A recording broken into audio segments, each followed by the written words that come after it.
بسم الله الرحمن الرحيم magacaygu waa Cabdiqani Maxamed Aadan naanaystiisuna tahay qaniyo ka sharaxan gobolka Awdal xisbiga wadani aqoonta iyo way aragnimada aan leeyahay ee shaqo anigu waxaan ka soo shaqeeyay wasaaradda caafimaadka muddo badan oo ilaa 20 sano gaaraysa waxaan ka shaqeynayay madaxii shaybaarka gobolka Awdal oo muddo badan ka soo shaqeynayay ilaa 29kii shahaadadaha ayaa aqoontayda ay sitaan waxa weeye jaamacadda Amuud oo aan ka haysto laba shahaadadood midda businesska iyo maareynta maamulka iyo midda laboratory technician ka la dhaayo qaybta caafimaadka muddada aan ka soo shaqeynayay wasaaradda caafimaadka waxaan qabtay waxyaalo badan oo ay ka mid yihiin research badan daraasaad badan oo ku saabsan nafaqa darrada dhiig-yarida waxyaalo badan muddadaas aan la soo shaqeynayay wasaaradda waa muddo dheer bay ahayd xilliga aan ka shaqeynayay shaybaarkana wuxuu ahaa xilli wadanku fowdo ku jiro isla markaana aanay jirin dad badan oo aqoon u leh baaritaanada waxa jiray xilliyada qaar inaan 24 saacadood ba shaqeynayay oo xilliyada qaar habeenimada la soo toosinayay kooda habeenimo labada habeenimo saddexda habeenimo si aan umadayda uga shaqeeyo muddada kadib waxaan go'aansaday markaa inaan bal xagga siyaasadda ka mid noqdo oo aan siyaasadda ku soo biiro sababo badan awgeed sababaha waxa ka mid ah lambar 1 wacyiga gobolka Awdal ee aan ka sharaxanayo siyaasadiisu liidato iyo baahiyo badan iyo dhibaatooyin badan oo ay muuqda oo aan si fiican ula socdo isla markaana golihii hore baarlamaanku waxyaalo badan oo dayacayo jira oo baahida aasaasiga ee jamhuuriyadda Soomaaliland guud ahaan Soomaaliland gaar ahaan gobolka Awdal waxa jira xeerar badan oo nidaamkii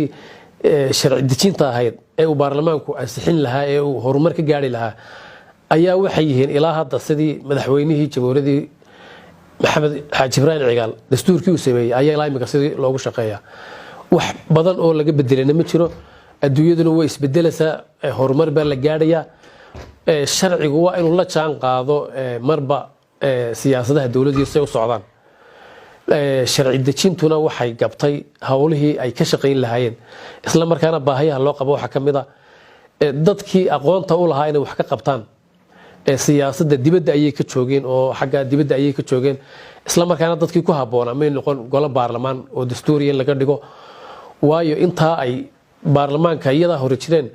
dadweynuhu waxay dareemayeen dhibaatooyin badan oo ay ka mid yihiin musuqmaasuq baahsan qaraabakiil iyo arrimo kale oo badan oo cirka isku sareeray marka hadaba halka xaaladdu taagantahay ayaa waxaan go'aan ku gaaray bal inaan wax ka bedelo xaaladda maanta ay wadanku ku jiro oo aan murashax noqdo isla markaana waxaan ka codsanayaa dadweynaha aan codka ka sugayo anigu waxaan ahay ninkii Cabdiqani ee madaxii shaybaarka gobolka Awdal ee idin soo shaqeeyay 20 sano u dambeeyay ee habeenyo dheeraarba la toosinayay ee caafimaadka ubadkiina baarayay caafimaadka eheladiina baarayay anigu haddaan taa tusaale u soo qaato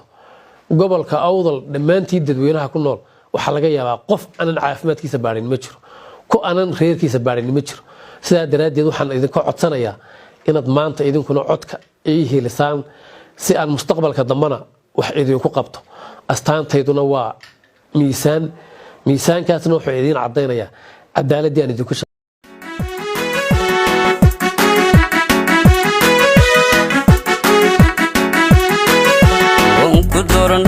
wadana deeqday digtor Cabdiqani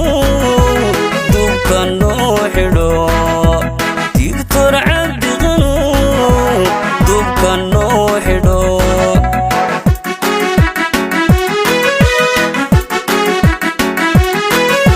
wan ku doranayo wadana deeqday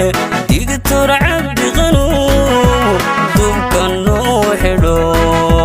digtor Cabdiqani